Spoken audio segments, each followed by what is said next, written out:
Grand Touring Motorsports started as a social group of car enthusiasts, but we've expanded into all sorts of motorsports disciplines, and we want to share our stories with you. Years of racing, wrenching, and motorsports experience brings together a top-notch collection of knowledge and information through our podcast, Break Fix.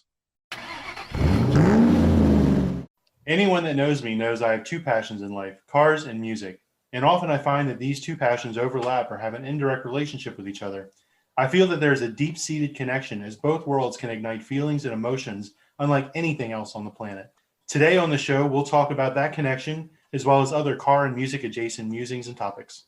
Coming to you live from WGTM studio in the basements of Washington, D.C., it's Break Fix with Brad and Eric. Right you are, Pete. And please join me in welcoming back Pete Cline from VETMotorsports, along with Donovan Lara from GarageRiot, and GTM members Rob Luhrs and Mountain Man Dan. So just kind of give some, history into your car / musical background.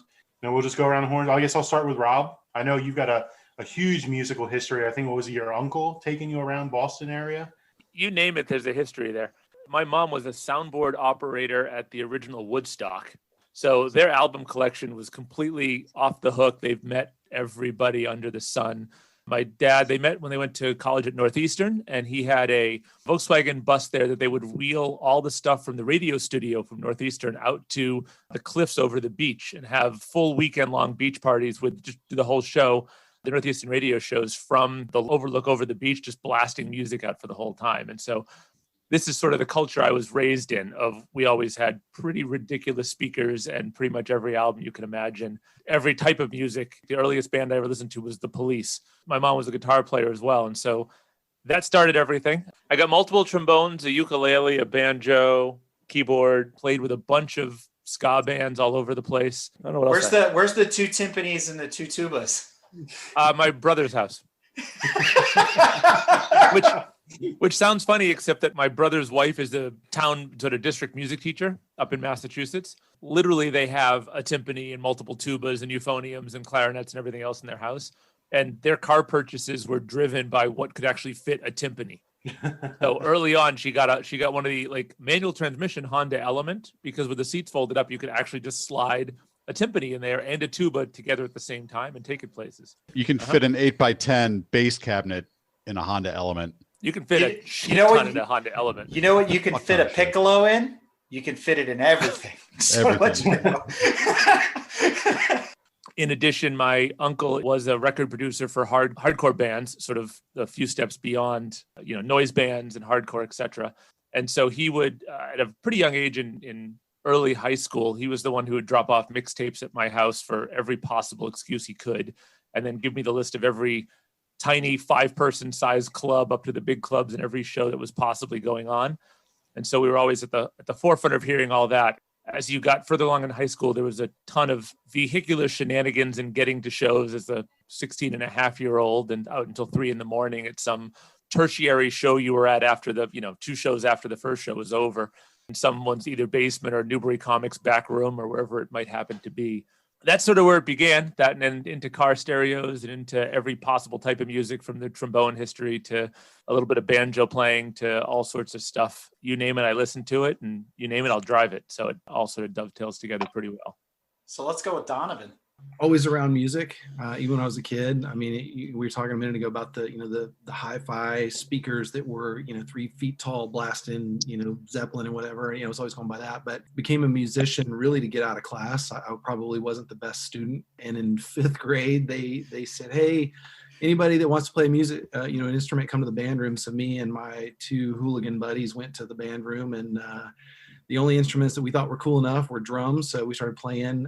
And I was really the only one that stuck with it. And, at the same time, my mom had gotten remarried to a musician who was fairly successful in the Atlanta area, and he had a studio in the house. So I was always around that, moved from obviously concert percussion to drum set, started played all the way through high school. Actually paid my way through college on a jazz band scholarship, which was cool. I did that. I did basketball band and show choir, anything I could do.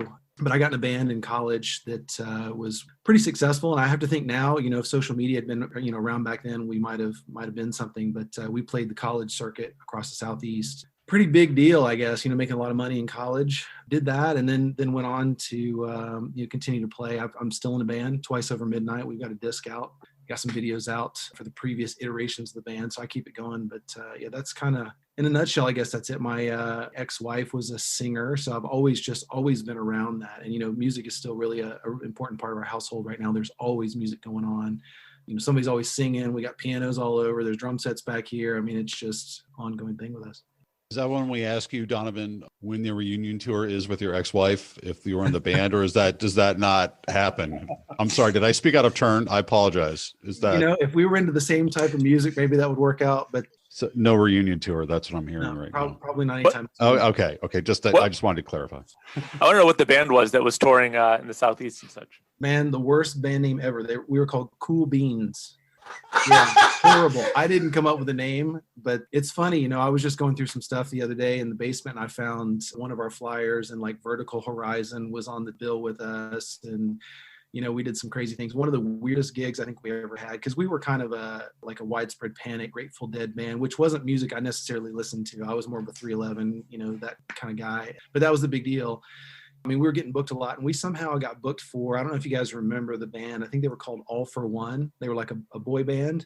We opened up for them in a baseball field in Huntsville, Alabama. So you can imagine you've got 12, 13-year-old girls freaking out over this band. Here we are, right? We're playing, Grateful Dead and all the stuff that they've never even heard of.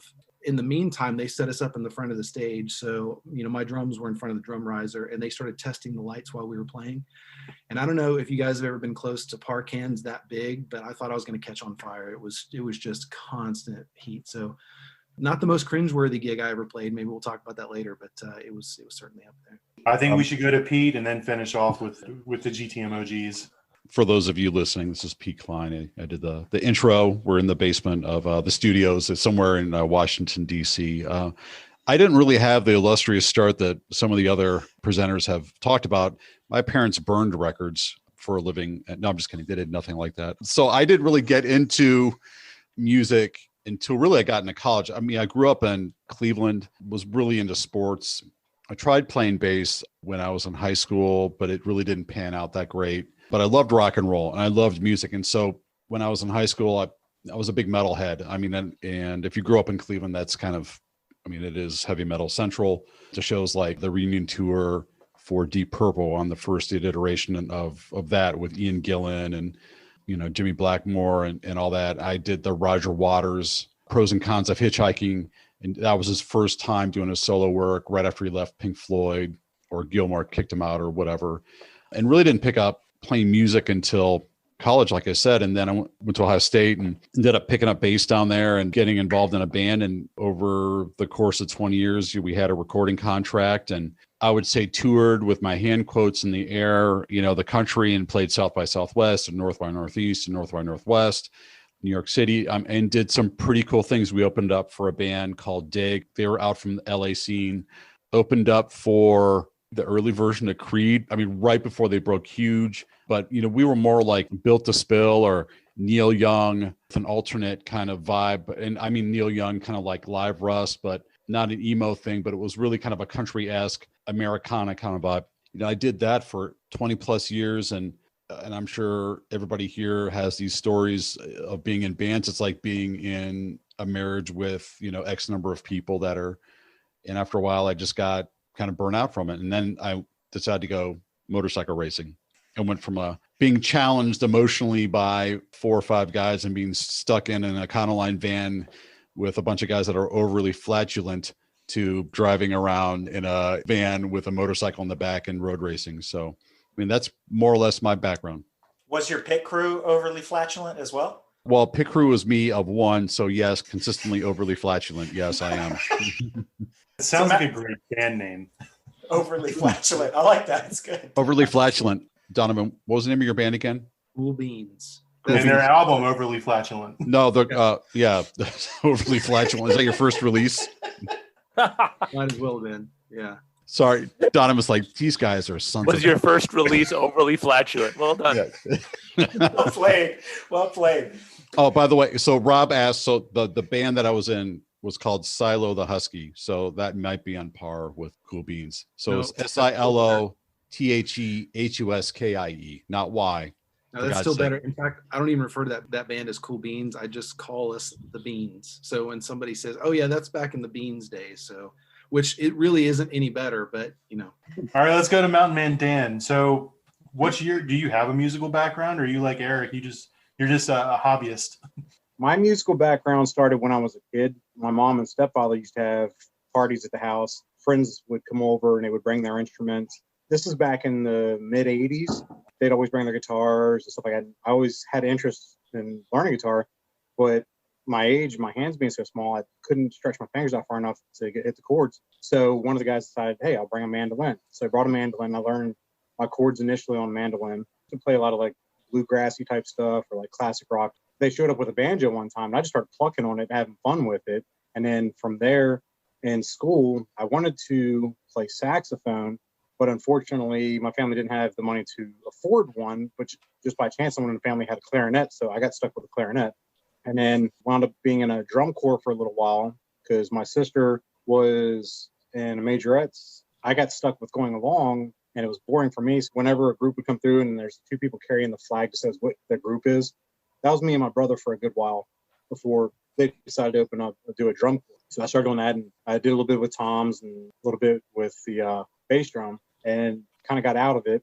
By that time I was having a license and wasn't as interested in that portion of it. But a friend of mine's brother had a band that was doing pretty decent locally on the local scene. So I kind of roadied for them for a while because it was fun to just go hang out at the clubs with them. I can see that. And the cool thing is because even though I wasn't 21, I could get into the clubs because I was roadieing. So I'd be hanging out in the crowd underage. Back then in the 90s, nobody cared. So you also had that beard too. Yeah, he's had that since the 80s. What are you talking about? I was born with it. Whenever they would practice and stuff, I'd get on stage and sing their songs and stuff. At one point, they asked if I wanted to sing for them. I had too much stage fright to do it. They wanted to get another singer, and they actually almost had a record deal, and then the band broke up like shortly after they were in the talks for a record deal, and then they wound up splitting up. So unfortunately, I never went anywhere. I have a feeling if I heard you sing, which I've never heard you sing, you would end up something along the lines of Randy Travis. So we're just going to leave that where it is. But, if you go to a concert with him, you'll hear him sing. Oh, really? Oh, dang. Yes, you will. So I gotta share a little tidbit though. And this is something that I don't even know that Brad knows. I do come from a musical family. I come from some Renaissance artists as well, right? No, kazoos don't count. Hey, piccolo, all right? But seriously, no, my grandfather, he would build instruments from scratch. So there's all these stories and I don't have to share all of them, but basically, guitars, violins, like all sorts of stuff. He would make his own wood, do all this crazy stuff. So at one point, my grandfather decided he was going to build accordions. Typical Italian thing to do. But in their case, he's old school. So this is not the accordion with the keyboard, like, the black and whites. This is actually the old school push button kind, right, on both sides. And not a squeeze box. This is a full size, okay? So he built one for me. He built one for my uncle, my cousin, stuff like that. And so all built from scratch. He brought it over here one year for Christmas. It's at my mom's house. And he proceeded to try to teach me to play over the 2 weeks that they were here on vacation. And I tell you what, I am not musically inclined. And after that horrendous experience of trying to learn an accordion, which is extremely difficult, I never picked up an instrument ever again. But I have a huge appreciation for music. I do not like polka. I'm just going to throw that out there. And I have no affiliation with that whatsoever. But I just thought that was just fun to share. I could see you in it, like the... No, I gotta ask though. Another tradition is using copper pipe for like car parts and stuff. Did this accordion have copper piping anywhere? It did have copper piping, but it did have copper rivets and a lot of other stuff. So it goes with the territory. It's par for the course. So anyway, Brad, you played an instrument in school. I know that. You were a band geek. So yeah, I started playing saxophone back in 5th grade, and I played all the way through high school and some college. I had a music scholarship for saxophone and everything. And where's your saxophone? At the pawn shop. I sold that thing years ago. Really? Yeah. It was great. I mean, I was good. I had fun and everything, but I lost interest in playing that. I always wanted to play guitar or something cool. So I tried teaching myself, and I was terrible at it. I'm still terrible at it, and I pick it up every once in a while. But then I really kind of started I love live music. There was a time about 5 or 6 years ago, I just started going to concerts like crazy, even from high school. and I was going to concerts probably 2 to 3 to 4 a month. There's something about music. I don't know. I don't have that much to say about my musical background. Just that I love music, and ever from when I was a little child, riding around in the car with my dad and my mom. And I was the first person, actually the only person in my family to actually play an instrument.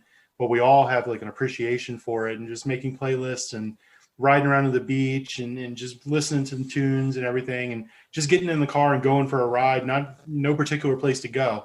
And just listening to songs and everything. And those are some of my fondest memories with my parents and everything. So it's just, that has stuck with me, to this day. And I just love music. Is that like how you guys feel about music though? Is that like an escapism? I don't mean escape from running from something, but it's able to transport you somewhere, right? Brad, is that kind of what you're is that kind of what you're touching upon? It definitely transports me somewhere, and it puts me in a different mindset. Or you were saying how music can be an escape. I've always thought music is a universal language, because it doesn't matter where you are in the world. If a song comes on that has a good beat, it doesn't matter if you know the words to it or not. You'll still like tap your foot, move your head. Boots and cats and boots and cats and boots and cats. That's the one thing that nobody hates, right? I can't think of anybody that hates music. I mean, they may hate certain disciplines or genres of music. It's like the one common thread across everybody. I use music to focus. Like someone laughed once, said like, "Oh, I have to write this big paper." And how do people do that with music? Like right now, I'm sitting here and I can hear my kids playing because they're not quite asleep. I can hear a helicopter going by. I can hear cars going by. I hear like 75 noises. Whereas if I need to sit and focus, I put on my Sirius audiophile headphones and I blast something so that my brain can only hear that music, and it cuts it down to just one thing. And by doing so, my ability to focus on that second thing is infinitely better, while especially if something I know, I can sit there and bop along to it. As you said, it's that bopping along. It's just so ingrained. It eliminates every other distraction from my existence, but just the music and what I'm doing. And it's so much simpler for me at that point. I'm with you on that, Rob. And, my wife knows that when the house and the down tempo and a lot of that stuff starts playing, I'm either writing code or I'm writing an article for, the club or something like that. So you're right. It helps me align in a certain way and gets me focused. And for whatever reason, just having that soundtrack in the background, even if it's something, down tempo or whatever, it helps me filter out the rest of what's going on. Certain music can make me feel a certain way. So it's an emotional release pretty much. And so if I'm feeling a certain way, if I'm angry, I'll go listen to something to help me kind of get that frustration or that anger out. If I'm feeling happy, you can tell by my mood by kind of like the music that I'm listening to pretty much. But yeah, it's kind of like an escape from the idiocy of normal life. I don't know what you're talking about, man, because when I've ridden with you in the car for hours and hours. We even had one trip when it was completely silent. Oh my God. You know why? Because the only station your truck got was NPR. And we were driving 13 hours from Maryland to fucking Kentucky, and we couldn't get NPR in every state, you asshole. So it was silence for like... Yeah, but when I ride with you, it's the opposite. All I hear is... So I can't tell if you're happy or sad or getting revved up. It all sounds like somebody's eating rocks. Like to me, but it sounds different to me. So what you hear is like someone just gargling nails. It actually does sound different to me. I've developed that ear for the little nuances and the screaming and the growling and all that good stuff. Just, what, Eric, the next time you get him in the car during NPR's pledge drive. And that not to knock on NPR, because the Tiny Desk series on YouTube is amazing. That is excellent. That's good music for a while. Yeah. All right, so that's our musical backgrounds, but why the hell are we on a car podcast?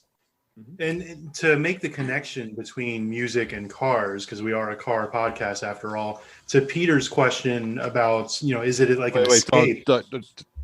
I got to stop right there. You're Pete, right? Not Peter? Yeah, not Peter. No, it's just Pete. That's...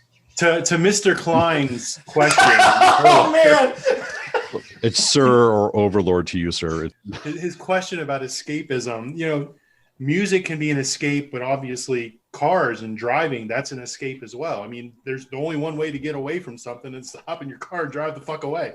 I think music and cars is like red wine and steak, right? It's one of those pairings that just goes well together. And I think it opens the floor up to what's that song or that album or that band that kind of gets you revved up, or when you're out there on a twisty mountain road? I mean, let's go with Donovan. He's on Tail of the Dragon on the regular. I mean, what are you playing when you're out there on the mountain?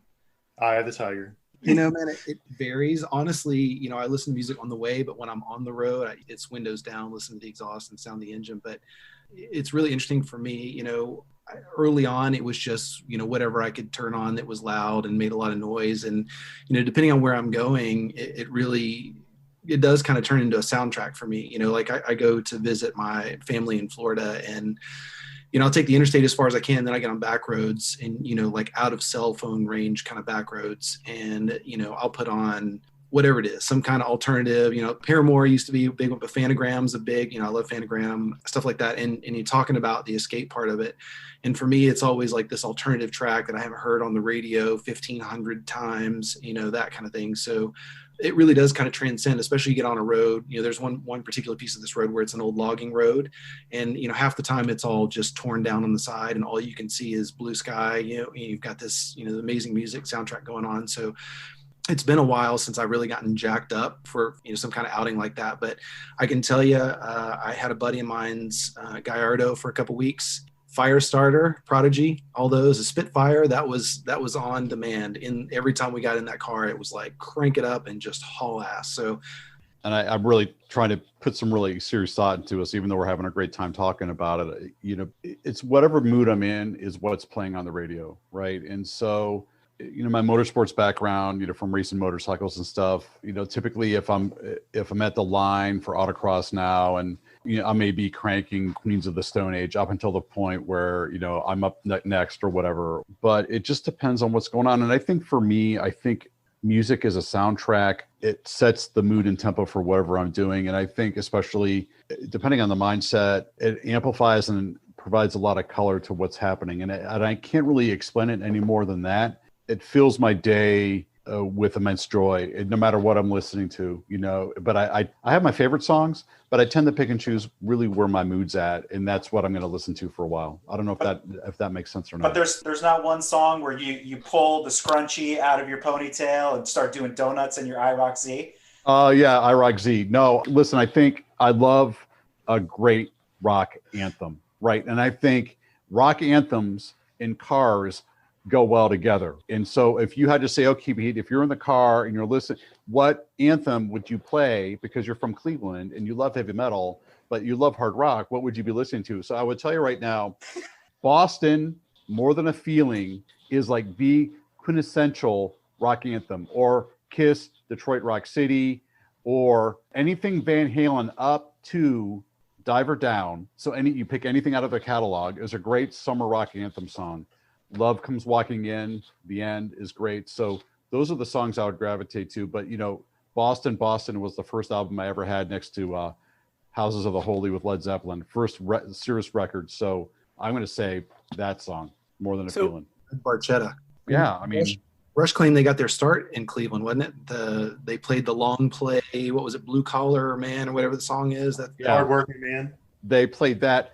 Always at midnight on Sunday on WMMS, they played that song and Maggot Brain. It's an actual song. Look it up. So that's, I'm sorry if I skirted the question, but that's kind of where my headspace at when I'm listening to music in the car.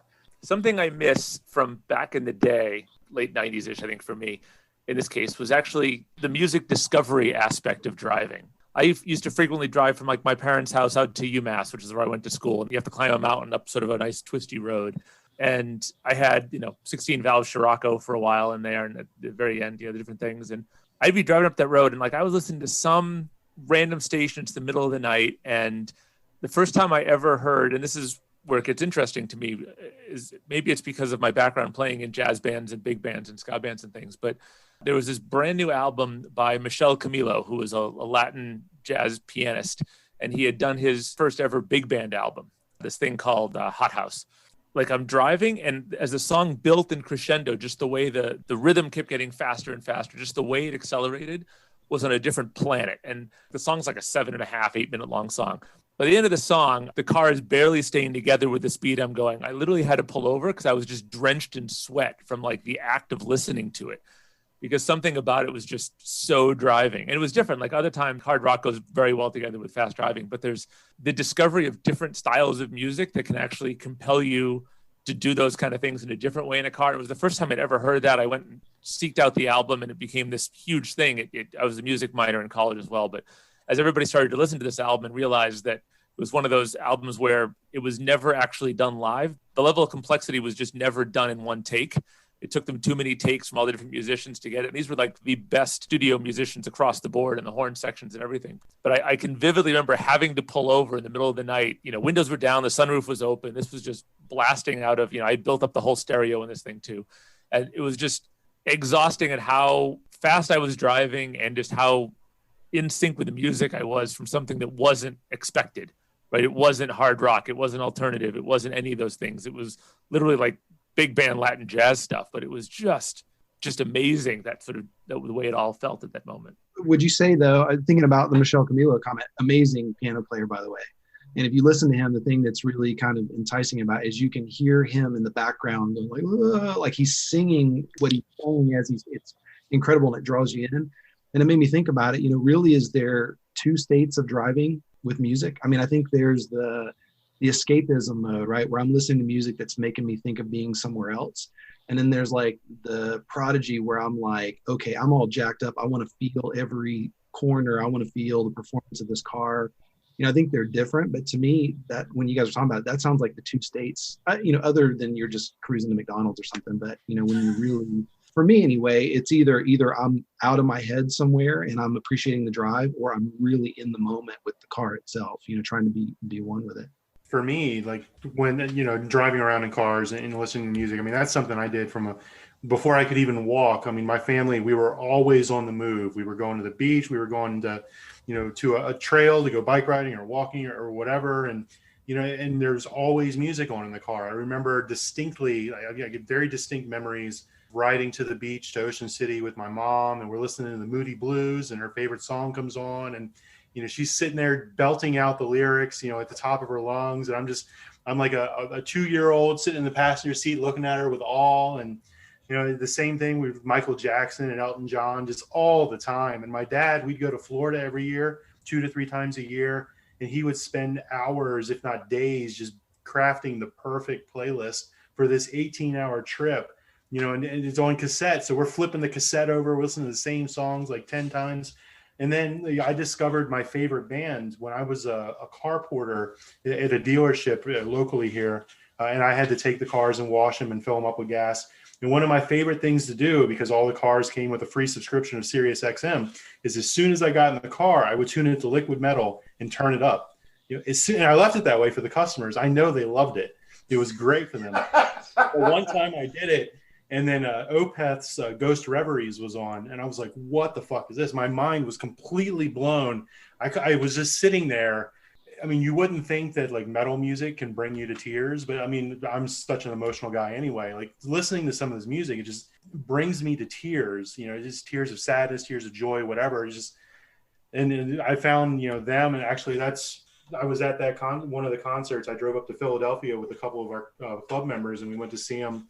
I've been to New York to see them, and it's like I've been following them around ever since. And that's because I was working at a car dealership, moving cars around. I just happened upon them, and it was just amazing. It's that discovery. No, exactly. Yeah, exactly. But I want to go back to something that Pete alluded to way earlier, talking about driving anthems and stuff like that. And so I wanted to chime in on that for a second. And so for me, I think one of those songs, and this gets to like where like Brad talked about his favorite band and how you get into all that. It's kind of a weird thing because I got this connection to the cruising idea of like that car anthem by the opening of Revenge of the Nerds 2, which if you're familiar with that movie is Back to Paradise by 38 Special. And for me, that's one of those just car anthem songs. Like, it's just happy. It gets you in the mood to go driving and stuff like that. But my dad was a big audio guy, right? He wasn't musically inclined. He appreciated music, and he had a ton of music, I found out, especially after he passed away. There was like, a treasure trove of reel to reel and all sorts of stuff that I went through. And so, he was big into disco and all that kind of stuff, which is, one of my guilty pleasures. And we'll talk about that. But I found, as a kid, the song that got me, and got me hooked on my favorite group was in the 80s when they played The Look by Roxette for the first time on the radio. And I heard it in the car while he was driving me to school. And I was like, this is it. Cause that's a big, electric guitar heavy song. And so that's always gotten me. I've always appreciated their music and it's absolutely fantastic. But I found though, you guys were talking about driving and it seemed like a lot of daytime driving. And for whatever reason, I found myself as a young driver driving at night a lot. And so for me, the connection was the songs at night. They're a lot more chill, maybe a little bit more down tempo, which got me into, house music and some other stuff. So I was wondering for you guys, like, what's your nighttime soundtrack like when you're out driving, let's say on a long trip? So my first ever nighttime album, I think I was just learning how to drive. I learned how to drive on a drive from Massachusetts up to the Finger Lakes. Doing the night shift, I think it must have been a tape that we had was Paul McCartney's Give My Regards to Broad Street. Phenomenal album. That album became the soundtrack to my night driving because as I was driving, my dad would just flip it over because he didn't want to distract me at all because it was like multiple hours of like learning how to drive with this, all the manual in a Volkswagen bus and everything. But that became the night music. Was that album for me was that big thing.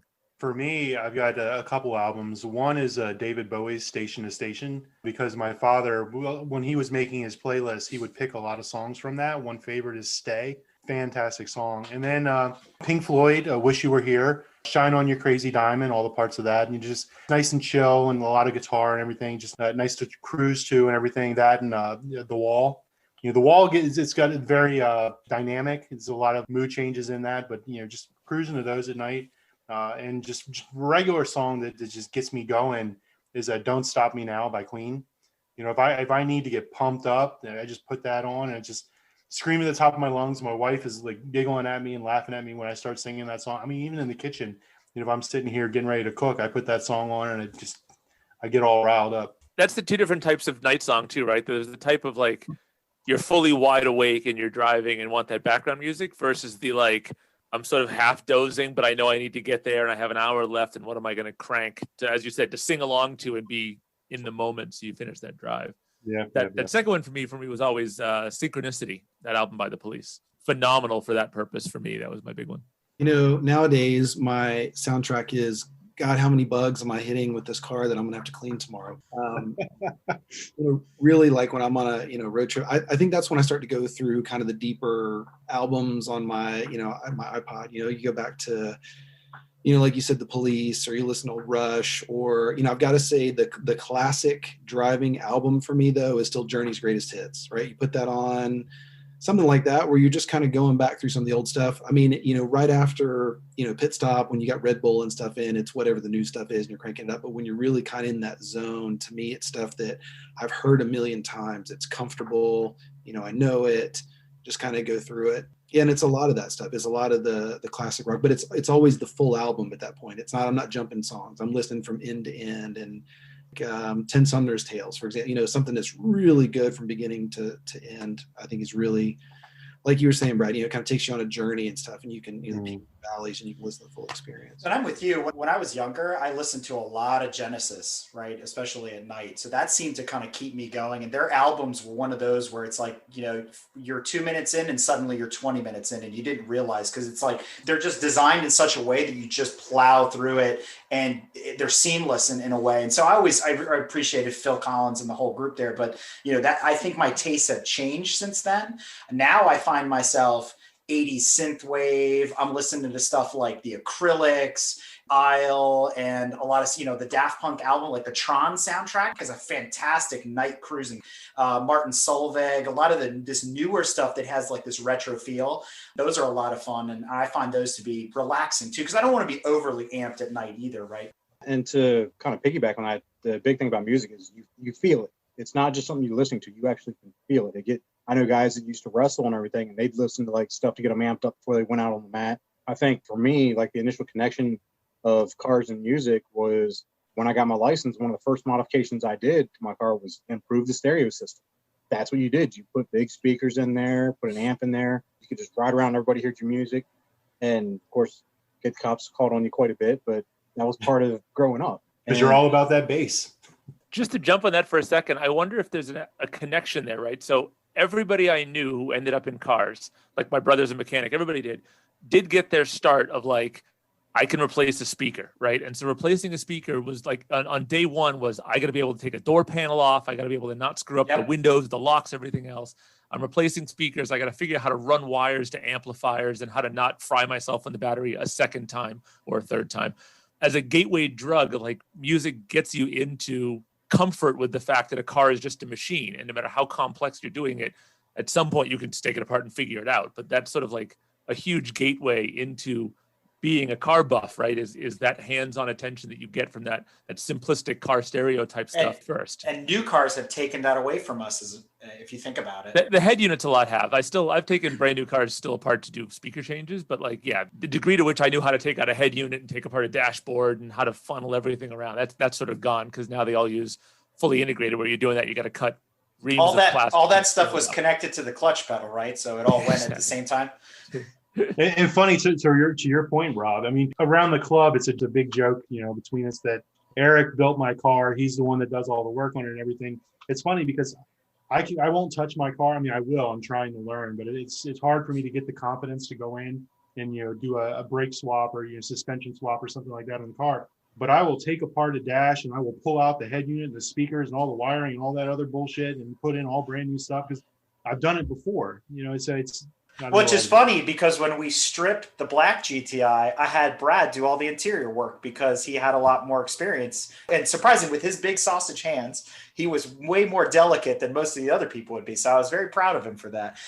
Actually, I think you've touched upon something here. I actually want to take it one step further because the majority of people here have been on the road with the band or touring with the band. And I think there has to be a certain amount of self-reliance if you're in a vehicle far from home with a bunch of other people and it breaks down. You've got to have that ingenuity to fix it. It's no different than if you're towing a car to a racetrack or trying to transport yourself to VAR or Mid-Ohio, but it's the same thing, except you've got a van full of equipment and you've got to figure out if it breaks down, how can I get it fixed and how can I get to the next show or whatever. And I think, I don't know if Donovan or Rob or Mountain Man Dan I know I certainly have my stories, but I'm sure you guys have your stories as well, right? Before you guys continue, I have this fantasy in my head that here you are, let's say 18, 20 years old, and you're in a band or whatever, and you go to a used car lot and the gentleman there, older guy, probably wearing tweed. And he's like, "What are you looking for, Sonny?" And the first thing out of your mouth is, "I'm in a band." And they go, "Come right this way."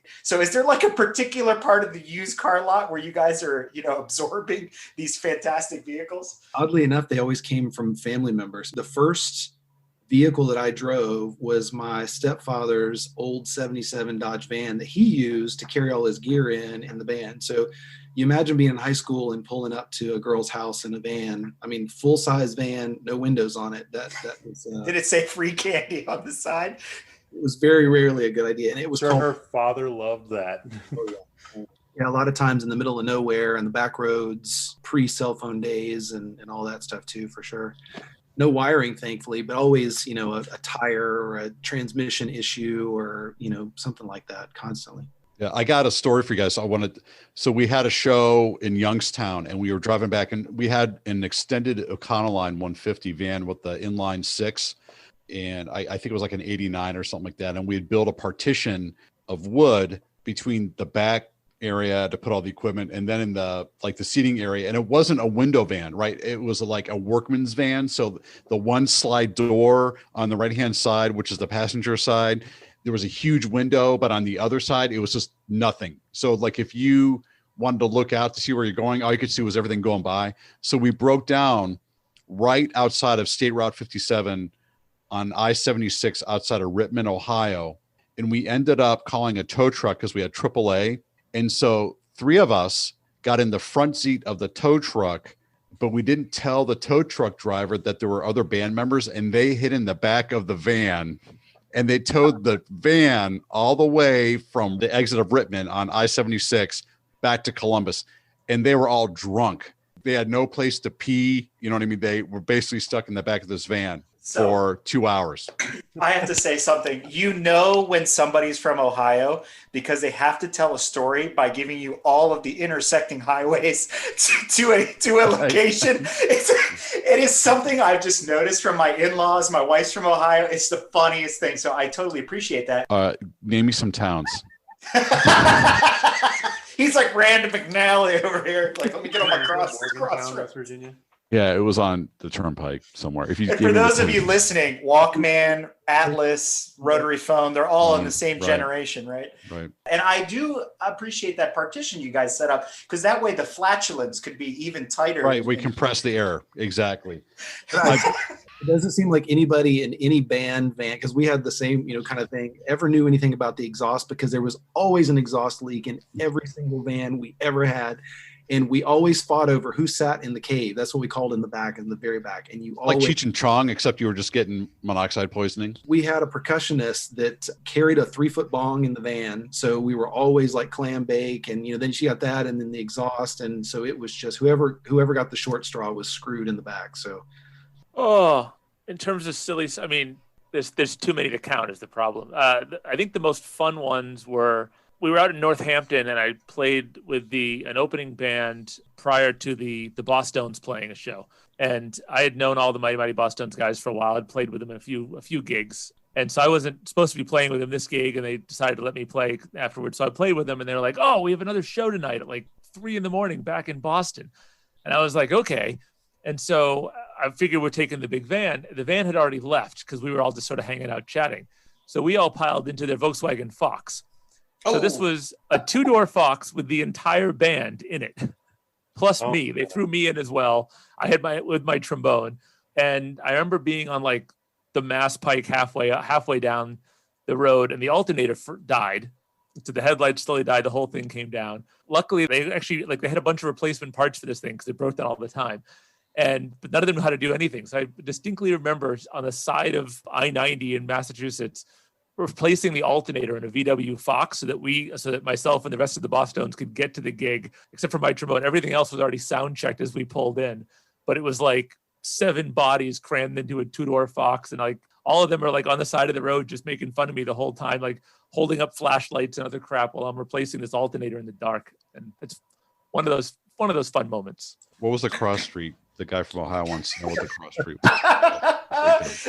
I think every time the exit numbers all changed on the Mass Pike, so they're all different slightly. I think every time Rob says trombone, we should take a shot.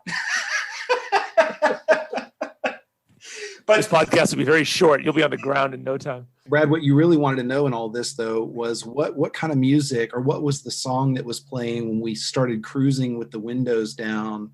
First cruise trip. It's got to be one of the. You guys all know you did it. I didn't do it. Well, I did it. Well, let me go ahead and kick this off because I remember I have a distinct memory of visiting my brother. So my brother had a job with one of the local radio stations here, DC 101. I went and visited him and a bunch of his radio station friends at the beach one year. It was like the last day we were hanging out. A bunch of people had already left, and we decided we're going to go get crabs. We're in Ocean City going down the strip, and I've got the car, and we've got like 3 or 4 other people with us. And we crank up as loud as we can, sunglasses at night, driving down the main drag in Ocean City. We're in our 20s. The song's like 30 years old at this point. And we're like looking at girls, screaming our lungs out, singing and everything. They're just pointing at us and laughing and disgust or I don't know, embarrassment or whatever. And that was like one of the first real times, that I did that. I got you there, bro. Picture this: Annapolis, Sicily, Annapolis, 1990 something, right? And my first car, I had an '87 Audi Coupe, Alpine white, open exhaust, sounded like a screaming dragon every time you just rapped on the throttle, right? So we're cruising down into Annapolis for whatever reason. I got guys in the car, and my buddy's like, "Hey, I got an idea."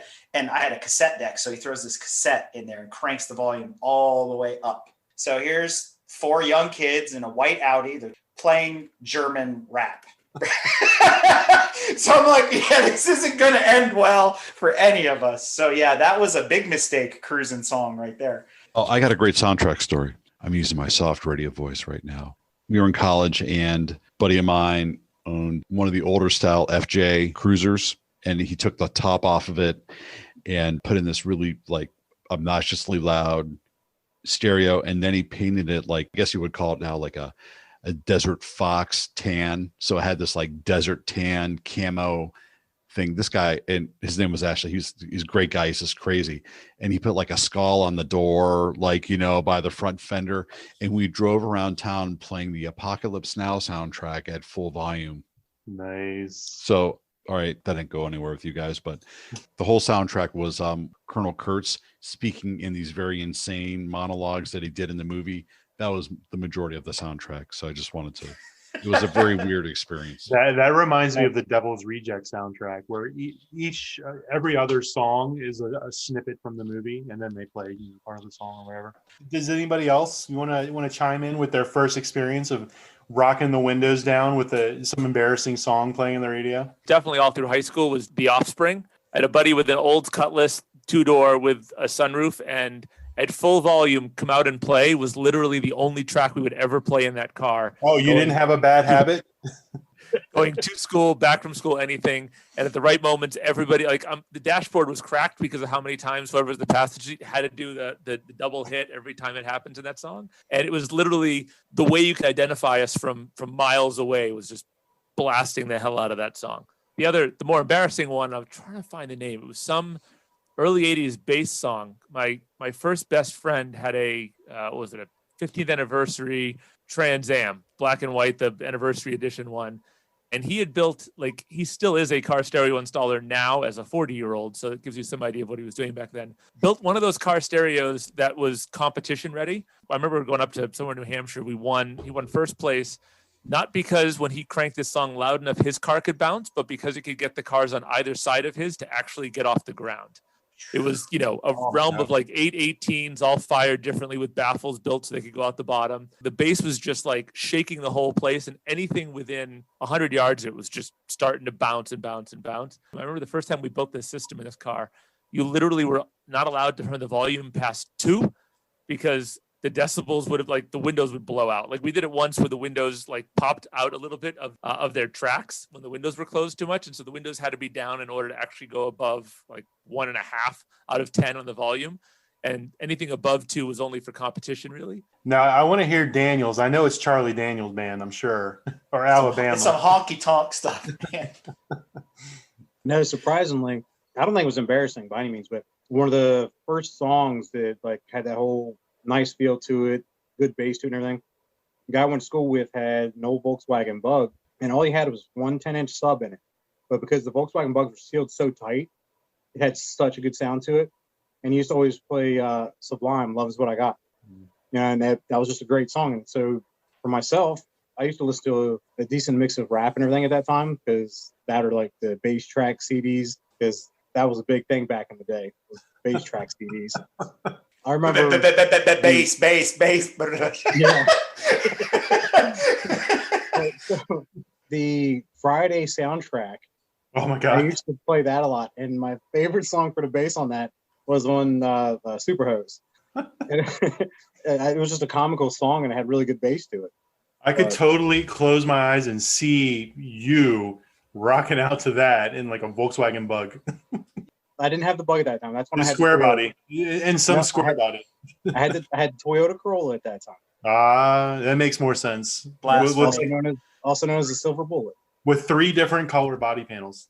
I try not to touch my phone when I'm driving now, like just as a principle. But when I was like 16, 17 years old, I'd be damned if I didn't have my 150-page CD book and I'm sitting there at 50 miles an hour, 70 miles an hour, flipping through trying to find the perfect CD, because in my head, there's one song that I want to listen to at this exact moment, and I got to find that fucking CD. Yep, we've all done that. It started with like the 100%. 16 from the you flip the visor down, you start looking through it. And Rob, to the visor CD holders, I used to do autocrossing with Eric back like just after high school, and I had one up one day and forgot to take it out of the car. And sure enough, I'm like, wait a minute, where did my CDs go? And then like cars are spinning around the autocross track because they're slipping on them. I lost Rock La Familia, the Jay-Z album, because of that. Yep, I got that memories, Brad. Man, I got books of those things all over the house. Still. I refuse to get rid of them. I still have them. Yeah, You're gonna be in the Smithsonian soon. Just in case. So let me ask this question, since we're kind of going there and we've touched on it a few times. What do you guys think, just stock out of the box without manipulating the system, what car had the best audio system or stereo system from the factory? The cars we owned, or just the car? Or car you rental turd, somebody else's car. You got in, you went, wow, this is a really good stereo system. For stock, I think mine would be, some of the Lexus systems. They were pretty nice. I was about to say, I think that was the transition when the Japanese cars started really doing it. My mom bought a Mazda back when I was in high school, and it was just out of the box, sounded pretty, relative today, I'm sure we'd laugh at it. But at the time it was like, whoa, this was a step up from, Ford and everybody else that was kind of doing their thing. They seemed like Japanese cars kind of came at it the first. I remember mid to late 90s was when they started really improving stereos in general with cars. Prior to that, if you went over halfway, it was all staticky and cracking. You couldn't put no bass to it without blowing a speaker. Like GM did in the mid 90s when they released the Impala. They had a Bose stereo system, which was huge at that time, because they partnered with a big stereo company, and it sounded great for the few of them that I was ever around. No highs, no lows. It must be Bose. I mean, Bose and Harman Kardon were the two first that actually sort of jumped into that fray. I mean, like my Miata had a Bose system. Yeah, I will say the Volkswagen Mark IVs with the monsoon system. I mean, that was for being just a stock system with a small amp. No, this is pre-Fender. Oh, yeah, pre-Fender, right? Pre-Fender. Yeah, this is the monsoon system with a stock, like a little mini amp, power the 4 speakers or whatever. They had the separate tweeters and everything. That was actually a pretty good system for a 20-year-old kid buying his first car. And then my father, used to buy vehicles back in the day you could buy without a stereo. He specifically bought the base model without the stereo so he could put his own stuff in, because he knew the stuff that was coming out of the factory was complete trash. But Rob, to your point, with the Bose and the Harman Kardon, I mean, Alpine and Pioneer were putting stuff in cars too, but they weren't labeling, they weren't putting their name on it, but they had contracts with some of the manufacturers. The first 5 head units I installed were all Alpine. I mean, they were sort of like the name of high quality, what you wanted to put into when you were replacing stock crap, you put in an Alpine head unit. Like the wiring was clearer, the damping it had when they first started putting CDs and such, like that was the brand that you swapped in first, was Alpine for everything. Like my dad's, the 87 Vanagon, whatever, which had the best stereo we ever put in it because you had all that space under the seats. We put in like 2 bazooka tubes and we updated the inside to all 2 tubes under the back seat. There were smaller self-contained ones. We had a separate amp running a set of Cambridge speakers, studio monitor speakers that were in the back hanging up as well as in the doors in the dash. And so like our Vanagon had phenomenal sound, but it was the Alpine head unit is what always started all that stuff. You got rid of the stock Blaupunk that they had been using for like 30 years. I mean, what's wrong with you? So the 87 did not have the Blaupunk. It had a different one. Up to 86 they did. The 87, the GL Synchros did not use the Blaupunk. They used a different one. So I got to say, I don't remember about yours, Brad, because it was 2 years older than mine, but I think the stereo in the Grand Cherokee is really good because of the position of the speakers. It does a really good job of doing surround sound because of just the overall shape of it. The center speaker too. Correct. Up in the center of the dash. Correct. And I think of all the cars I've owned and I've been in, I still think my Jeep has got the best stereo out of everything. Some trashy cars though. But then again, I only need so much quality for NPR, right? I'm just saying. It's true. How much quality, how much bass and treble and good mid range do you need for sweaty balls? Sweaty balls. Sweaty balls. A lot of a lot of the more recent good speakers is just a factor of like the NVH being better, right? Yeah. Like I had a rental 6-month-old Jaguar, and just because it was so insulated, the stereo sounded great. And the stereo wasn't necessarily a great stereo. It's just you're so isolated in that box. Volvo is one of those cars where like when you're at the auto show, you close the door in the Volvo and you're no longer at the auto show, right? You're in your little private vault that you can hear a pin drop in. And so I feel like the stock stereo and those things must sound pretty good because you're so isolated that you don't need lots of volume. You don't need big speakers. You don't need crazy equalizers. It's just going to sound clean coming out. And so I think like that's what's happening a lot more in the more recent stuff, right? Like I don't care how much money you put into stereo, your Jeep Wrangler soft top is never going to sound half as good as a cheap ass Volvo just because that isolation piece. Now, granted, you might have a better time in the Jeep with the top down and that stupid soundbar blasting your music out on the way to the beach with the windshield folded down. Daisy Dukes. But you got that Daisy Dukes on. You got them Daisy Dukes. But exactly. But in terms of in terms of the quality of the sound coming out of it, I mean, it's probably that. I mean, like I haven't been in one, but there's a few of those. I think BMW's got a couple. I want to say Bentley does too, where they have the B&W speaker setups and those things. They are putting better quality speakers in too. I mean, the woofers aren't made of paper anymore. Yeah. They're actually those were hilarious. Material now. The number of times you went to pull out a speaker and you were like, "This was the speaker in a car that I paid for." Like somebody bought this new, thousands of dollars for. Yeah, somebody was new and like this was the cone. Like this is the material they used. The cone of their speaker. Like for those listening, he was holding up a napkin. For those that were listening, they're like, "What was that?" It was a napkin. People, I just wanted to clarify that. Well, other than that, Rob. No, that was a stock speaker from a 1987 Volkswagen GL Jetta. Well, Rob, as looked you and felt mentioned, the like same. with replacing head units, back then it wasn't cheap. You had to save up, especially a high school kid. You had to save up money to buy a lot of the stuff. So I remember buying my first CD player head unit, and I was so excited to get it, put it in the car. Where I live at isn't the smoothest roads. So I'm driving these roads and everything, and all of a sudden the CD starts skipping, and I'm like, what the hell? That was the most disappointing, exciting purchase I ever made. 100%. I will say, riding around with my dad one day, he did have an 8-track player in his vehicle, and it's a good thing that the 8-track player wasn't secure in the car itself, because we're riding down the road, listening to the 8-track, for about half of the song, and then it stops, starts eating the 8-track. He literally just grabs the 8-track, the stereo, everything. It just tosses it out the window. And then we just drive on to the next, I guess it was Circuit City at the time or whatever, and we get a new stereo to replace it. But yeah. This weird juxtaposition of car audio and stereo stuff, as Brad just brought up, with Circuit City, which became CarMax. Mind blown right there, right? But we can readdress that. Let's go back to Pete in the studio.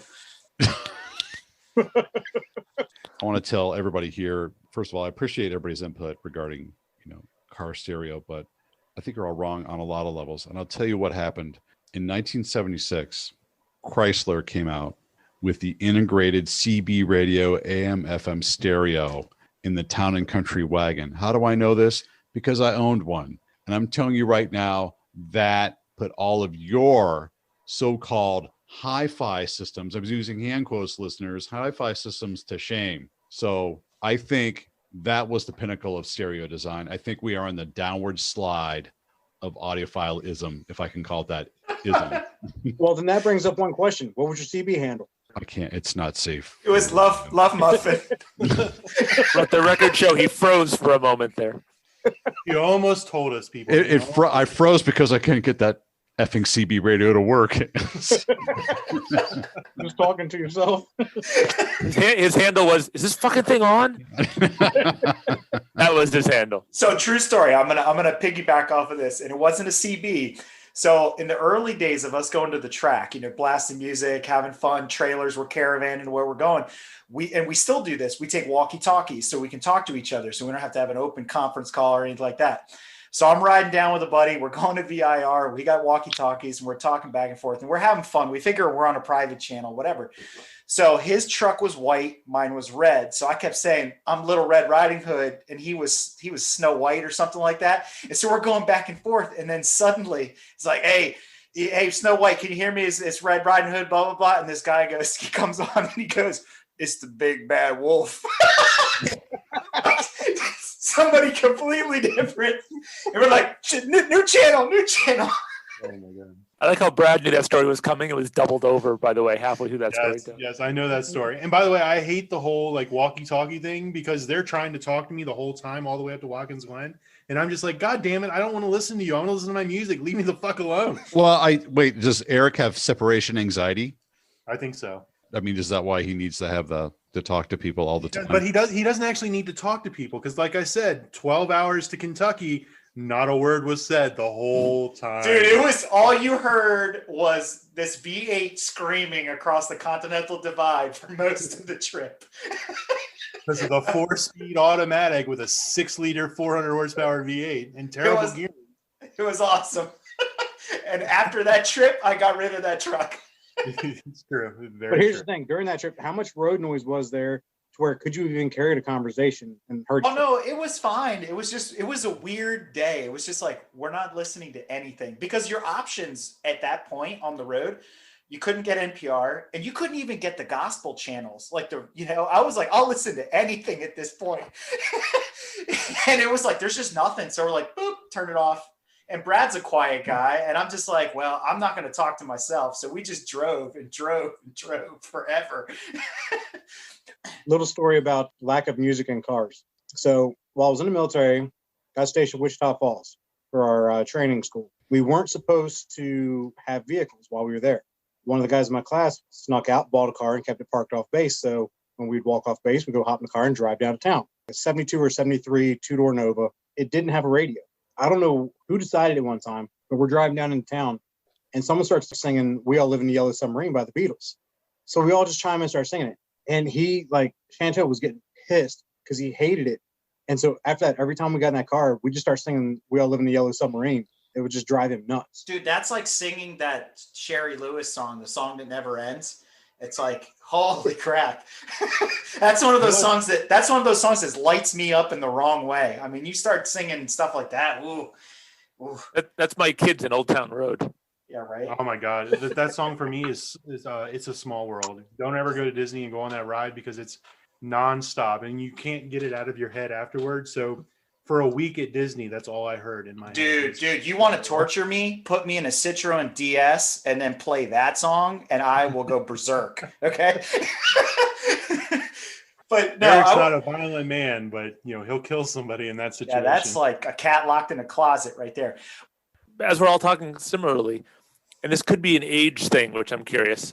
Most of us have this memory and experience and thought pattern of albums, right? Of listening to the full album. And a lot of it's because you grew up with tapes or CDs where you weren't, it's not the Spotify generation where here's my playlist or here's Pandora or here's my iPod on shuffle, right? It's I want to listen to a whole album. I think Donovan mentioned it where it's almost a comfort factor, right? I know what the next song is. Your brain leads you to the next song and you sort of have that anticipation of as this goes, I'm going to flow into this, I'm going to flow into that, I'm going to flow into that.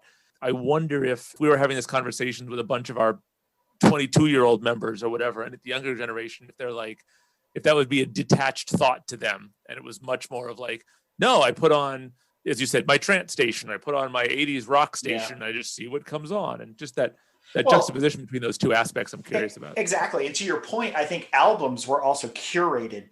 And now it's just this randomization of okay, 1 minute we're listening to K-pop, next minute it's Iron Maiden, and the next minute it's, classic bebop from the 50s, and you're all over the map. And I think you're right. It's generational because if you look at how people use technology nowadays, it's the same. We're jumping from app to app. We're moving around nobody ever slows down to just kind of sit and appreciate it. And I think that's also what's lost in driving now too, is that appreciation for the long road that's going God knows where. It's not about the destination, it's about the journey and what you make of it. And so that's always resonated with me, and I think with Brad as well, and that's what we're really talking about here. Yeah, and that's something that an album does, like a long road, and it's a journey and everything, and you got to enjoy that. A well put together album is a complete thought or a complete concept, even if it's not a concept album.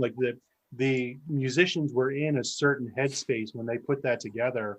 And when it's produced well and it's put together well and the tracks are in the right order and everything, it tells a story, whether they meant to or not. It tells a complete story or thought, which helps you get through, whatever journey you're on in a car. Do you think that has anything to do with, so many kids now don't really care to drive so much, where, you wonder how much that is the experience in the car? For us, you got in the car, you turned the music on, and again, you were in a headspace, right? It wasn't, I'm just going, wherever. And now maybe that's part of it. Maybe it's so sporadic that you're not getting the emotional attachment, because you know how it is. I mean, especially on old albums like that, where you're coming to song 2 and maybe it makes you think about that girl you dated in high school, or maybe it makes you think about the summer trip or something. And, if you're not having that experience and you're not in a car, there's no association there. So maybe there's an emotional detachment these days with the car. I don't know. Technology has changed that a lot. When we were younger, if we got into the car to go on a long trip, we might have been lucky to have a Sega Game Gear or a Game Boy or something, but the batteries always died within a half hour of trip. So then you're stuck listening to the radio. And nowadays, the technology for the batteries and stuff so much longer. Kids can sit there and watch movies on their phones or tablets or stuff like that, where the entertainment possibilities they have far succeeds anything we ever had growing up. I was so excited when I got my driver's license because I needed to escape the house, right?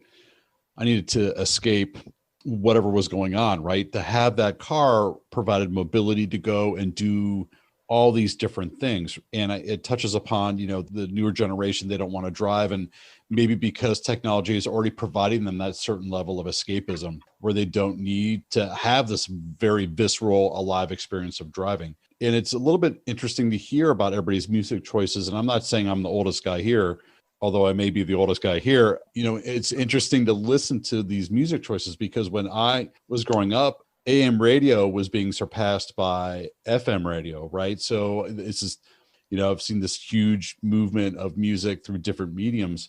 I guess I'm not sure where this is heading, but I think for me in driving, whether competitively or not, or just getting out, has provided me this escapism, and the music is that soundtrack to that escapism, right? Yeah. And it is that soundtrack that puts me somewhere else. And we also touched upon this earlier.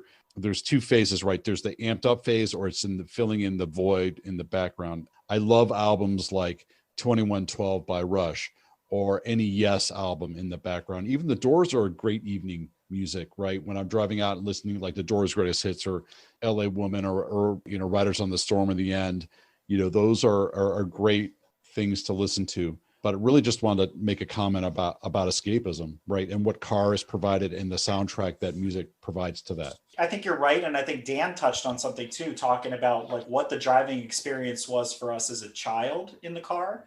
Because I'm thinking back now as I'm listening to you guys talk about escapism, in that I can't count the number of times that I caught myself kind of staring out the window from the backseat of a Scirocco and, daydreaming about something, right? And I often wonder, like my kids, like they got screens everywhere and school is all different and all these kinds of things. And I'm like, is there a moment where they just kind of stare out the window and daydream about something or imagine something or you fantasize about it, but the music brings you there? Because just staring out a window, watching grass grow is, super boring, let's face it. But the music, it makes your mind start to wander and think about things and come up with ideas.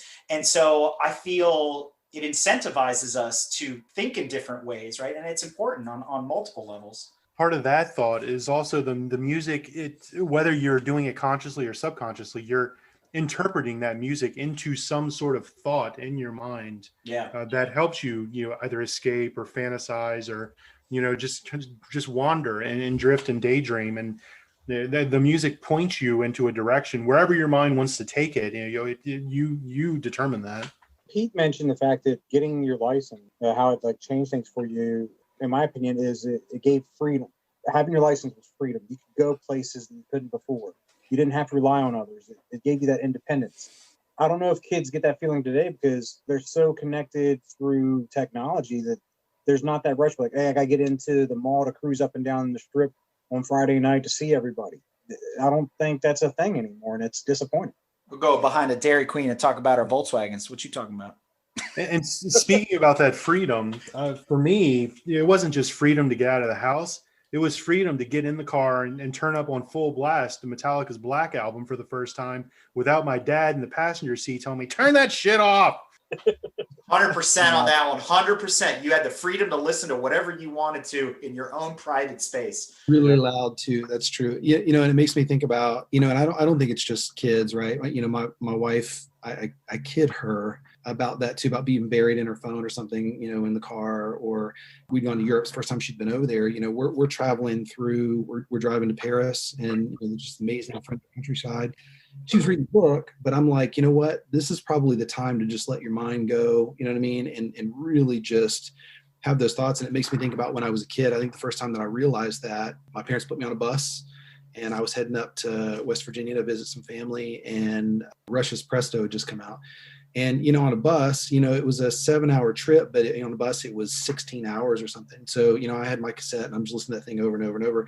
But I remember looking out the window and, taking roads that were not interstate, and your mind just kind of goes, it kind of wanders. But to me, it is an escape. And I think it's therapy. There was about a year ago or so, maybe it was about 2 years ago, I was really wound up. I mean, to the point where, I don't think I was going to have a breakdown or anything like this. It wasn't that kind of thing, but I was just super stressed and just really just kind of, tightly wound. And I told my wife, hey, listen, I'm getting in the car. I had the E28 M5, had just gotten it. And I said, I'm getting in the car.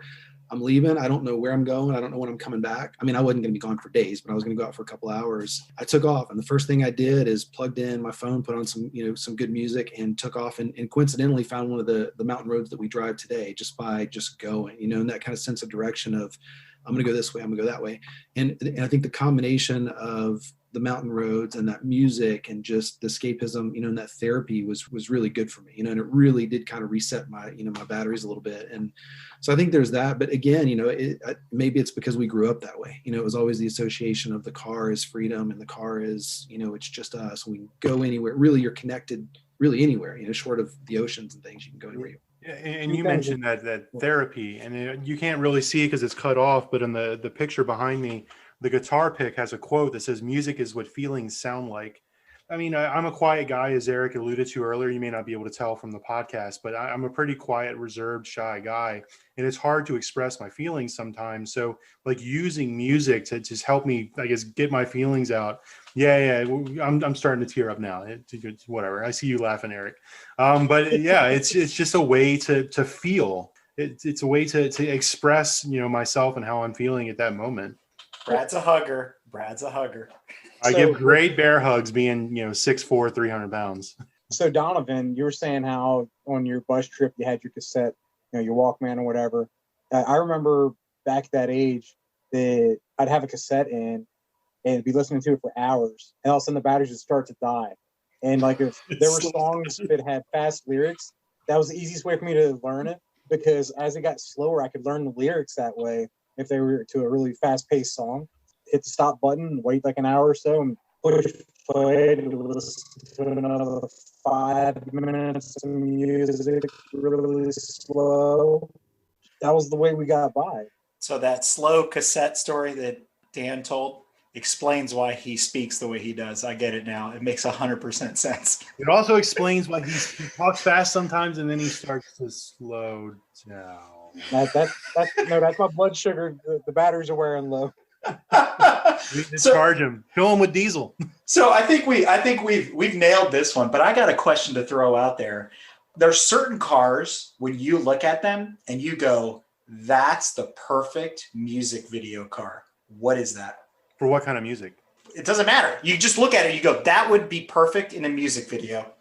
Whatever it is, it has to have a long hood so the blonde can crawl across to with the fan blowing on her and her whipping her hair back in it. So Tonic Katane can roll around on the hood. I was going to say the hard part about answering that is how different musicians have used cars in their music videos and stuff historically, right? Like I remember, when I was first back in the days of downloading Top Gear episodes, through whatever that website was that we all had to grab the torrents from. And I remember like when they had JK on, and JK is huge into cars, and he would be like, "Oh, I chose this car for this Jamiroquai video because it's the one I had just bought." And so like every Jamiroquai video is strongly based in automotive stuff. And so there's certain cars I see that fit that vein, right? So I'll see a car and I'll be like, that belongs in a Motley Crue video. That belongs in a Jamiroquai video. That belongs in this video. And like Lee Sklar has like a 900 horsepower hot rod, sort of thing.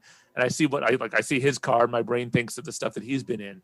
And so like, it's hard to detach that from like seeing some 80s car and being like, oh, there's an 80s band that screams 80s that belong there, because every car that I see is attached to some bit of history or story in my head of when I've seen that, beyond just, oh, it's Grateful Dead, it's a Volkswagen bus or whatever it might be. But all those different artists especially have been guests on Top Gears, because you see them and you get to hear their whole car history as you watch that show, and you get to see exactly what they've had along the way. And I begin to associate that with that, making it harder to sort of separate that knowledge, if you will, from answering that.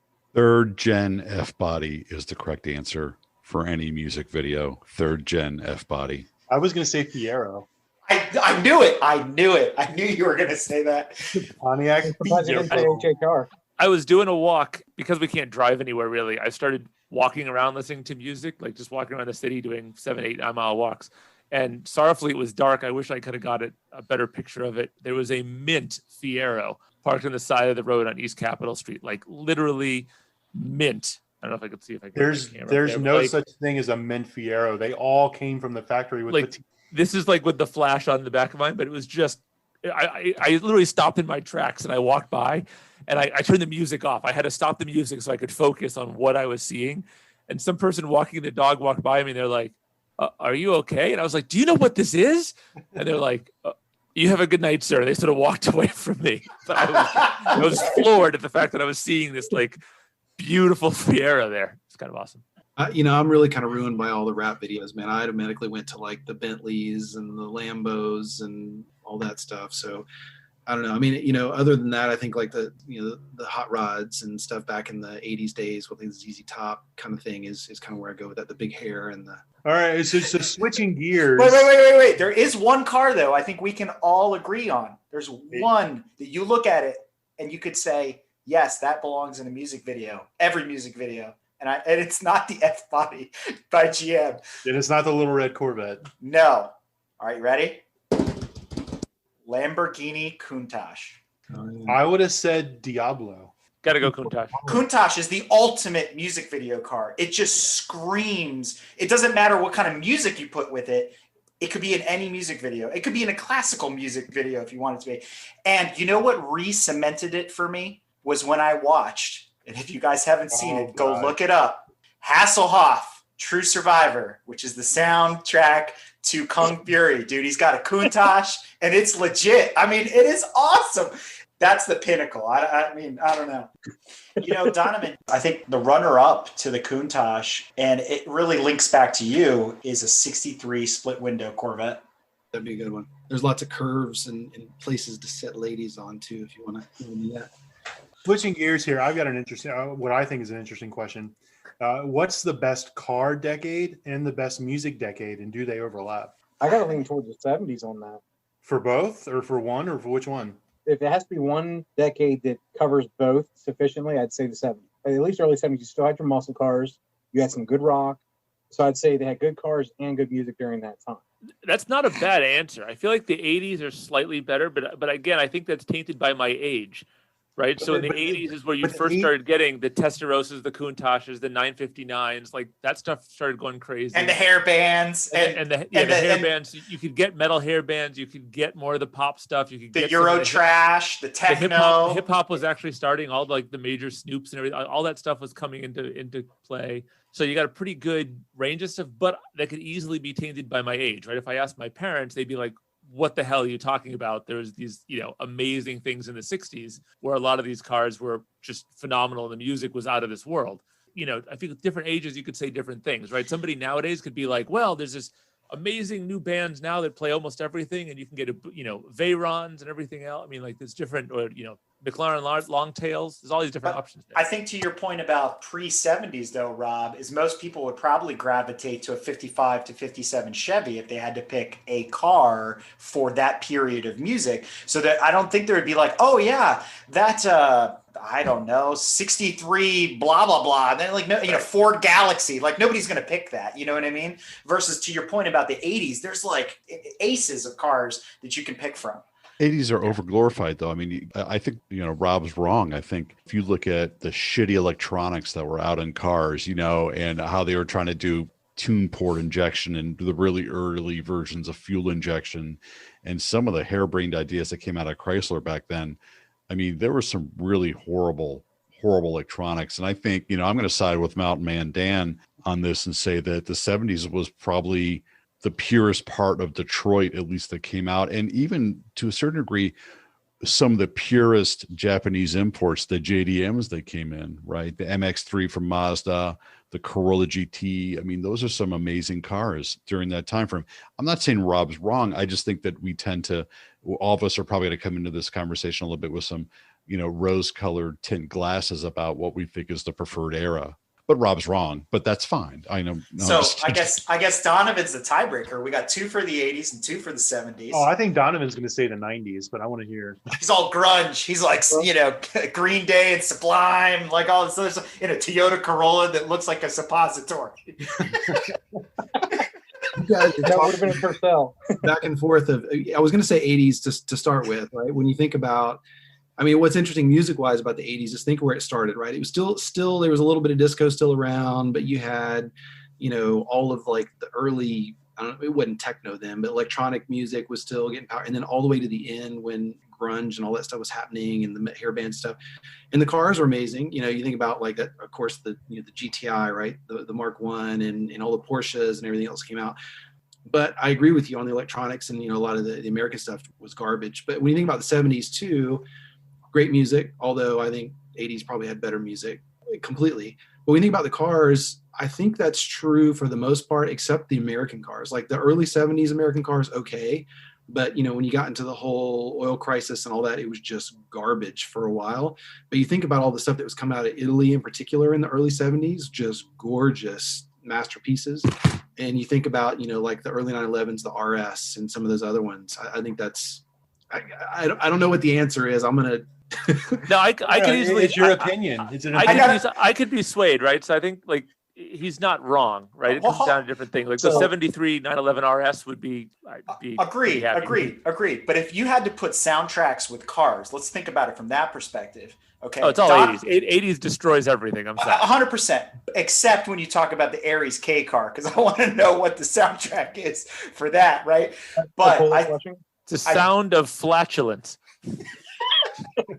So we'll go to Pete on that one. But so what I'm thinking here, though, is Donovan has hit on something. And I've always thought this. It's kind of a theory I have that cars kind of evolved at the same time music did. And he hit on something really important, especially from the 70s through the mid 90s. We talk about 80s music, and I'm going to harp on that just for a second. There's a weird period there. And Pete's right. A lot of strong, great rock and roll in the early to mid 70s. And then you had the disco era come in the late 70s that carried into the early 80s. And you get the beginning of the synth era, right? But the synth era only lasted from 78 to 84. And so if you look at the cars from 78 to 84, you're like, ah. But then you get this transition in 85, much to Donovan's point, the GTIs and the 944s and all the Alfa Romeos and a lot of the American cars, the new C4 Corvette in 85, right? You had this transition even in the automotive world, and the sound. If you listen to songs from 84 and then go to the Billboard top of 85, they sound completely different. Like the technology in music changed at the same time that the technology cars did. And that lasted into the early, almost mid 90s. Then we started to get the cab forward cars and the bubble designs, and the music changed again, right? We left that techno Eurotrash era that we got, along with the import cars. And then we started to get these, oval shaped Mobius marshmallows on the road, and the music went along with it, right? You had the growth of grunge and all that other kind of stuff. So I think there's an interesting dichotomy there between the music and the cars over that, let's call it 25-year span, where I think they were really interlocked. I can agree with you a lot on that, but I also want to throw in the fact that for the best one, it can also depend on mood. Just like music, your mood determines which music you're in the mood to listen to. So for cars as well, I love some of the old 30s and 40s and even early 50s cars compared to modern stuff, because the flowing lines they had on them. I agree that society, music, and cars all transition kind of together. It also begs the question, did the music influence the designers and the engineers at the time? Is there just enough overlap there where it may have, we're talking about daydreaming and escapism. Maybe those German designers, Italians, Americans were like, man, this music's really motivating me to come up with something new, and so they evolved together. There's definitely a truth aspect to that, right? I mean, if you think about a car designer, right, they're in the arts, if you will, just like music, right? So they're coming to the same headspace, if you will. As that gets refined, it keeps, it keeps pace with itself, right, with each other.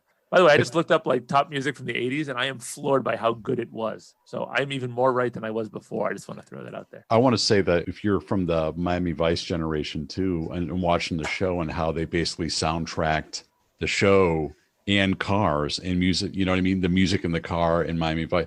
For those of you that are tuning in, Erica's in the background laughing. So please disregard the host as we make more rational sense of this music connection to cars.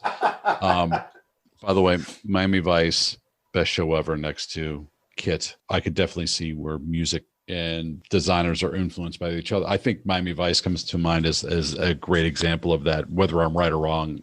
I only have one rebuttal to that. Magnum PI.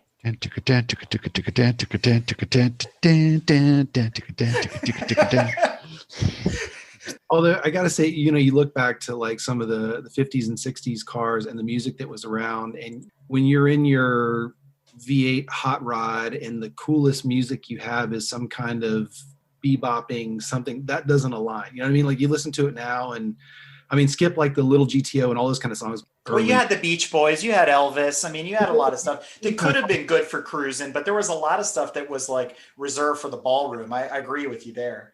But you think about, you made a point about the music and the cars. You think about, again, back to the GTI in the 80s, I'd consider it quirky, right? And some of the music was poppy and kind of quirky in that time. And, that did seem to kind of fit where, you could probably pull up in a valet in a Mark I GTI and get parked up front because it was cool. It was like, well, over here, the new hatchback that was cool and quirky and everybody was doing it. Not to say that your DeLorean wouldn't get you up front too, but. You heard it here first. The Mark I GTI is a cool car and it'll get you parked up front in Monaco. Every one of us would be happy to drive either of those. I wouldn't fit in one, so there's that. Oh, okay. Ford EXP is the answer. Ooh, good call. I'm okay with that. The DeLorean has an immediate soundtrack. We all go to Huey Lewis in the News. So I think you also hit on something there, Rob. A lot of cars have soundtracks with them. The Dukes of Hazzard with Waylon Jennings, right? Or Knight Rider or Magnum or whatever. I mean, it's like they're so intertwined, You're not wrong, but I'm floored. Like I honestly forgot, like the late 80s. I mean, it was everything from NWA's albums and the Joshua Tree and Master of Puppets. I didn't realize was then too from Metallica. Yeah, everything from Metallica pre-Black Album was 80s. Then you still have like Paul Simon's Graceland, and you have Thriller from Michael Jackson, and you still have Back in Black from AC/DC. Like you just have a huge pile of amazing music all through that part that I didn't even think of as being like 80s music, right? And then you have the Fox body Mustang. Yeah. God. And a VW Fox. He's going to cut over the audio. It's going to Rickroll us. That's what's going to happen. I will never give you up. All right, Brad, take us home. Let's wrap this thing up. I mean, I think we've spent, 2 hours now waxing poetic about the relationship between cars and music. There's no denying that there is a connection between the two. I mean, can anybody deny it? I don't think anybody on this panel can. But on that note, I think Brad struck a chord with this episode. I think there's definitely you like my puns? I think there's definitely a linkage there between cars and music, and it's deep-seated. It goes back to our parents. It's a whole experience for all of us. So I hope that our listeners, as they review this, and hopefully they got some laughs out of it or whatever, remember that it's not about the destination. It's all about the journey and what you do along the way. And make sure that when you take these journeys, whether they be big or small, to remember to pick up that soundtrack, whatever it is, whether you curated it yourself or it's an album or an 8-track in Pete's case, listen to some music along the way. It may change your life. Mr. Cline. Overlord. Well, I can't thank you guys enough for coming on yet again. Pete, Donovan, Mountain Man, and Rob. Brad's always here. But, thank you guys for coming on. I think this was a lot of fun. And we'll hope to see you guys again on another episode. Enjoy Definitely. it. Good Thanks, times. guys. Had a everybody. great time. Pleasure. I want to thank everybody for coming on tonight from WGTM in Washington, D.C., from the basement studio. Thank you for tuning in tonight. WGTM signing off.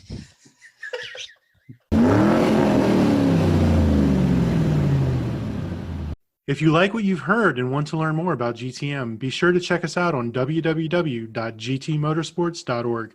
You can also find us on Instagram at Grand Touring Motorsports. Also, if you want to get involved or have suggestions for future shows, you can call or text us at 202-630-1770 or send us an email at crewchief@gtmotorsports.org. We'd love to hear from you. Hey, everybody. Crew Chief Eric here. We really hope you enjoyed this episode of Break Fix, and we wanted to remind you that GTM remains a no annual fees organization, and our goal is to continue to bring you quality episodes like this one at no charge. As a loyal listener, please consider subscribing to our Patreon for bonus and behind-the-scenes content, extra goodies, and GTM swag. For as little as $2.50 a month, you can keep our developers, writers, editors, casters, and other volunteers fed on their strict diet of Fig Newtons, gummy bears, and Monster. Consider signing up for Patreon today at www.patreon.com/GT Motorsports. And remember, without fans, supporters, and members like you, none of this would be possible.